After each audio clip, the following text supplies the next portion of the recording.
والصلاة والسلام على سيد المرسلين وعلى آله وصحابه أجمعين। বাংলাদেশ জামাত ইসলামীর ঢাকা মহানগরী দক্ষিণের উদ্যোগে আয়োজিত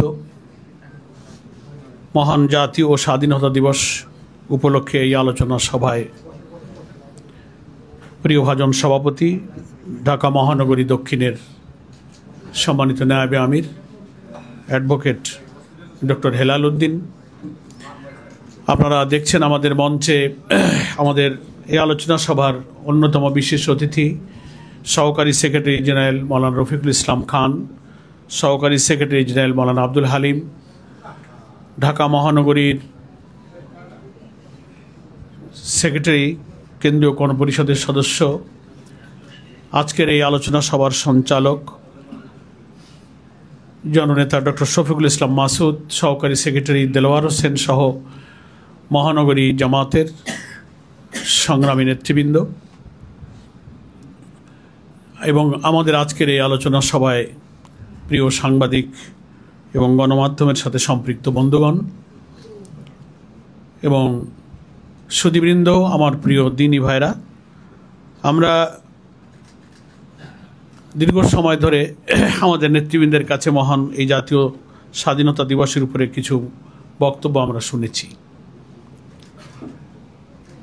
আমাদের জন্য এটা দুর্ভাগ্যজনক যে যারাই আমরা বাংলাদেশে আল্লাহ তাআলার দ্বীনকে বিজয়ী করতে চাই, বিশেষ করে জামাত ইসলামীর এই অপ্রতিরোধ্য ইসলামী আন্দোলনের অগ্রযাত্রা, জনপ্রিয়তা, গণজাগরণকে প্রতিরোধ করার জন্য সবসময় একটা শক্তি, সবসময় একটা মহল স্বাধীনতা আর মুক্তিযুদ্ধকে জামাত ইসলামের বিপক্ষে দাঁড় করাবার একটা অপপ্রয়াস, একটা অপচেষ্টা তারা করে থাকেন এবং এটা খুব দুঃখজনক।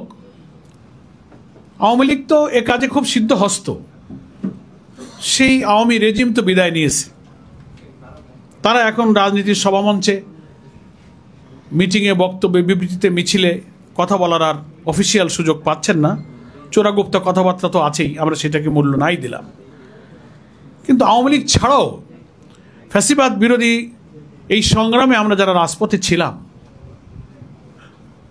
দুর্ভাগ্যজনক হলেও সেই সংগ্রামী নেতাদের মধ্য থেকেও কিছু লোকের জামাত বিরোধিতার কথাগুলো, ভাষাগুলো আওয়ামী ফ্যাসিবাদের ভাষার সাথে হুবহু মিলে যায়। তারা যে ভাষায় কথা বলতেন, এখন কিছু কিছু নেতা এবং নেতৃত্বের বক্তব্য একেবারে একই সুর, কিন্তু তারা ভুলে যান যে জামাত ইসলামী যখন স্বৈরাচার বিরোধী, ফ্যাসিবাদ বিরোধী, গণতন্ত্রের জন্য ভোটাধিকারের আন্দোলনে যখন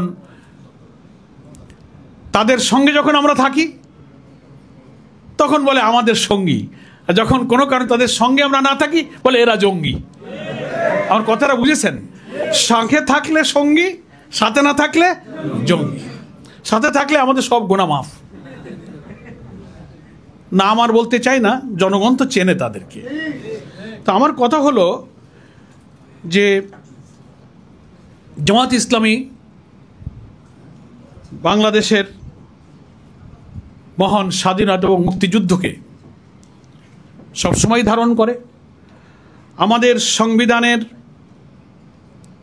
ভূমিকাতে ঘোষণা দিয়ে আমরা বলেছি, বাংলাদেশের জনগণ ও বীর মুক্তিযোদ্ধাদের বীরত্বপূর্ণ সংগ্রামের মধ্য দিয়ে বাংলাদেশ বিশ্বের মানচিত্রে স্বাধীন সার্বভৌম জাতিরাষ্ট্রের যে মর্যাদা লাভ করেছে, আমরা সেই বীর মুক্তিযোদ্ধাদের সাথে আমাদের গঠনতন্ত্রের ভূমিকায়, বীরত্বপূর্ণ ভূমিকার জন্য গর্ববোধ করেছি, তার ঐতিহাসিক স্বীকৃতি প্রদান করেছি এবং জামাত ইসলামের কোনো সদস্য হতে গেলে আমাদের গঠনতন্ত্রের ধারা 9 পরিষ্কার বলা আছে, দেশের স্বাধীনতা এবং সার্বভৌমত্বের জন্য একজন সদস্য সর্বোচ্চ ত্যাগ স্বীকারে প্রস্তুত থাকবে।